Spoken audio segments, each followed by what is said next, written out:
और माला दोनों देवरानी जेठानी थे। सुरभि के एक बेटा सोनू 4 साल का था और माला की अभी कोई संतान नहीं थी। तभी बाहर से माला के पति मानव की आवाज आती है। सोनू बेटा, इधर आओ, देखो मैं तुम्हारे लिए क्या लाया। तभी मानव अपने बैग से एक रिमोट कार निकालता है। चाचू, ये तो बहुत अच्छी है, मैं इसे दादी को दिखाकर आऊं। सोनू फिर कार लेकर अपनी दादी के कमरे में चला जाता है। वहाँ दूर से माला चुपचाप खड़ी सब देख रही होती है। जिसे देखो सोनू सोनू बस सोनू, किसी को मैं तो दिखाई ही नहीं देती। अगले दिन सुबह माला चुपचाप घर से बाहर जाती है और अपने साथ जहर लेकर आती है और उसे अपने कमरे में छुपा देती है। सुरभि बहू, सोनू के लिए भी एक गिलास दूध ले आना। बस फिर क्या था, माला को मौका मिल गया। दीदी, सोनू को दूध मैं दे आऊं? आखिर वो मेरा भी तो बेटा है।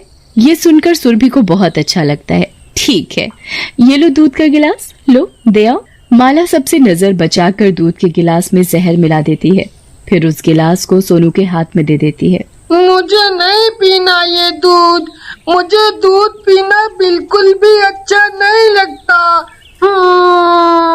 दूध तो तुम्हें जरूर पीना पड़ेगा, मेरा राजा बेटा, फिर बड़ा कैसे होगा। उधर माला अपना नाश्ता अपने कमरे में लेकर चली जाती है। सोनू भी अपनी चाची के पीछे भागता हुआ वहां जाता है और दादी उसके पीछे दूध का गिलास लिए। अरे पी ले दूध, क्यों अपनी दादी को परेशान करता है। सोनू माला के कमरे में जाकर छिप जाता है। गोमती उसे इधर उधर ढूंढती है पर वो नहीं दिखता। माला भी तभी बाथरूम में होती है। उसका नाश्ता वहीं रखा होता है, साथ में दूध भी होता है। गोमती सोनू का गिलास भी वहीं रख देती है। तभी सोनू कमरे से बाहर भाग जाता है। गोमती उसे देख लेती है और सोनू के गिलास के बदले गलती से माला का गिलास उठाकर वहाँ से चली जाती है। फिर क्या था, सोनू दूध पीकर सो जाता है और वहाँ माला, सारा नाश्ता ठंडा हो गया, जल्दी जल्दी खत्म करो इसे। ये मुझे क्या हो रहा है, मैं ठीक से सांस भी नहीं ले पा रही हूँ, मेरा दम घुट रहा है, कोई बचाओ मुझे। माला की आवाज दूसरों तक नहीं पहुंच पाती और माला तभी अपना दम तोड़ देती है। जब मानव अपने कमरे में जाता है और माला को नीचे पड़ा देखता है तो चौंक जाता है। माला, माला, ये तुम्हें क्या हुआ? तुम नीचे कैसे गिर गई? उठो उठो माला, माला उठो। मानव सभी को आवाज देकर वहाँ बुला लेता है। माला अब इस दुनिया में नहीं रही, वो मर चुकी है। माला के मरने से सभी को बहुत सदमा पहुँचता है। विधि विधान से माला का अंतिम संस्कार कर दिया जाता है, पर मरने के बाद माला को मुक्ति नहीं मिल पाती, जिसकी वजह से माला चुड़ैल बन जाती है। मुझे सब पता है, जहर वाला दूध उन लोगों ने मुझे पिला दिया। मेरे साथ इतना बड़ा धोखा मैं नहीं छोड़ूंगी किसी को भी। तुम सबकी जान उस सोनू में बसती है ना, मैं उस सोनू को ही मार डालूंगी। सोनू अपनी माँ और पिताजी केशव के साथ सोया होता है। चुड़ैल उसे चुपके से आवाज लगाती है। सोनू, सोनू, उठो सोनू। कौन हो तुम? तुम्हें मेरा नाम कैसे पता? श्श, इधर आओ मेरे पास, सब बताती हूँ। सोनू उठकर चुड़ैल के पास चला जाता है। मैं तुम्हारी चाची हूँ, वो मैंने मुखौटा पहना है ना, इसलिए तुम मुझे पहचान नहीं पा रहे।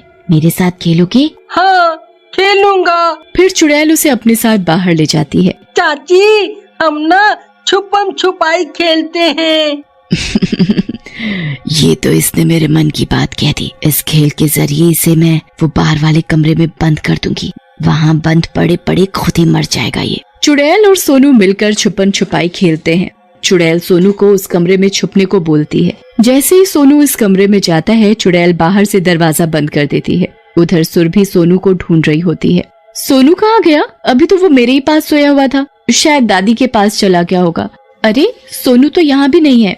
सोनू, मेरा बच्चा कहाँ गया? किधर है तू? शोर सुनकर सभी लोग एक जगह इकट्ठा हो जाते हैं। क्या हुआ सुरभि, तुम इतना शोर क्यों मचा रही हो? परेशान भी दिख रही हो। वो हमारा बेटा सोनू कहीं नहीं दिख रहा, पता नहीं कहाँ चला गया। अरे ऐसे कैसे हो सकता है? वो हमारे साथ ही तो सोया हुआ था, फिर कहाँ जा सकता है? अरे खड़े क्यों हो तुम लोग, जाकर ढूंढो उसे। सभी मिलकर उसे ढूंढने लगते हैं। तभी अचानक मानव की नजर सोनू की चप्पल पर पड़ती है, जो उसी कमरे के सामने पड़ी थी जहाँ वो बंद था। भैया, वो देखो सोनू की चप्पल, कहीं वो उस कमरे में तो नहीं? चलकर देखते हैं। कमरा खोलते ही सभी हक्के बक्के रह जाते हैं।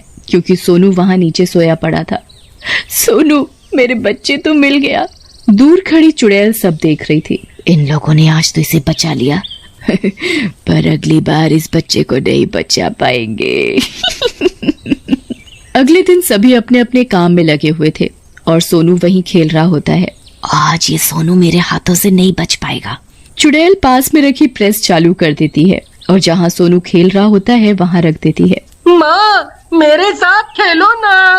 बेटा, मेरे पास बहुत काम है, मैं तुम्हारे साथ अभी नहीं खेल सकती।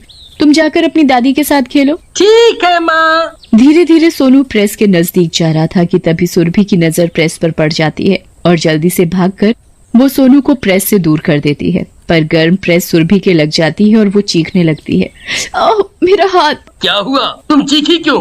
मेरा हाथ जल गया। अगर मैं सोनू को नहीं पकड़ती तो मेरी जगह वो जल गया होता। मुझे तो लगता है कि हमारे सोनू पर कोई बुरा साया मंडरा रहा है। आज ही मैं तांत्रिक बाबा को बुलाती हूँ।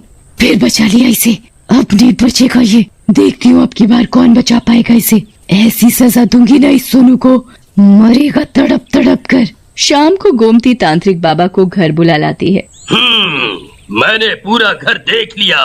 तुम्हारे घर पर किसी चुड़ैल का साया मंडरा रहा है। क्या बाबा, ये आप क्या कह रहे हैं? कुछ करिए ना, उस चुड़ैल से कैसे छुटकारा मिलेगा? तुम्हें बिल्कुल भी घबराने की जरूरत नहीं। ये लो ताबीज, इसे अपने पोते की बाह में बांध दो। जब तक ये ताबीज इसके बंधा है, वो चुड़ैल इसका कुछ नहीं कर सकती। फिर तांत्रिक बाबा वहाँ से चला जाता है। गोमती सोनू की बाह में तभी ताबीज बांध देती है। चुड़ैल खिड़की से ये सब देख रही होती है। इनकी इतनी हिम्मत! अब देखना मैं सोनू को कैसे तड़पा तड़पा कर मारती हूँ। चुड़ैल फिर सोचने लगती है कि कैसे सोनू को मार कर अपना बदला लूं। हाँ, ये ठीक है, मैं उसे पास के तालाब पर ले जाऊंगी। उस तालाब में बहुत ही खतरनाक मगरमच्छ है। मैं सोनू को तालाब में धक्का दे दूंगी, फिर मगरमच्छ सोनू को नोच नोच कर खा जाएंगे। शाम के वक्त चुड़ैल खिड़की पर खड़ी होती है तो वहाँ से सोनू को बुलाती है। जैसे ही सोनू उसके नजदीक जाता है, ताबीज से एक रोशनी आती है जो चुड़ैल को पीछे धकेल देती है। उसे सोनू के नजदीक नहीं आने देती। ये सब उस ताबीज की वजह से हो रहा है। कैसे उतारूं उस ताबीज को सोनू के हाथ से? फिर चुड़ैल सोनू को बोलती है कि वो उसके साथ तभी खेलेगी जब सोनू उस ताबीज को उतार कर दूर फेंक देगा। सोनू अपनी चाची की बात मान लेता है और ताबीज को उतार कर फेंक देता है। अब तू मेरे हाथों से नहीं बच पाएगा। देखती हूँ कौन आता है तुझे बचाने। माँ, दादी, मुझे बचाओ! सोनू की आवाज सुनकर सभी बाहर आ जाते हैं। चुड़ैल सोनू को अपने साथ तालाब पर लेकर जा रही थी। वो तो कोई चुड़ैल है जो सोनू को अपने साथ ले जा रही है। अरे कोई तो बचाओ।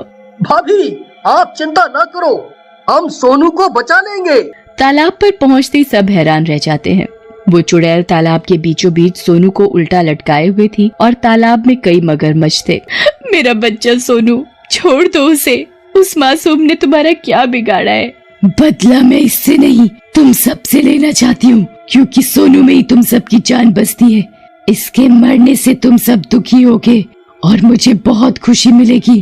तुम हमारे पीछे क्यों पड़ी हो? ना तो तुम सब ने मेरा मरने से पहले ध्यान दिया और अभी भी पहचान नहीं पा रहे।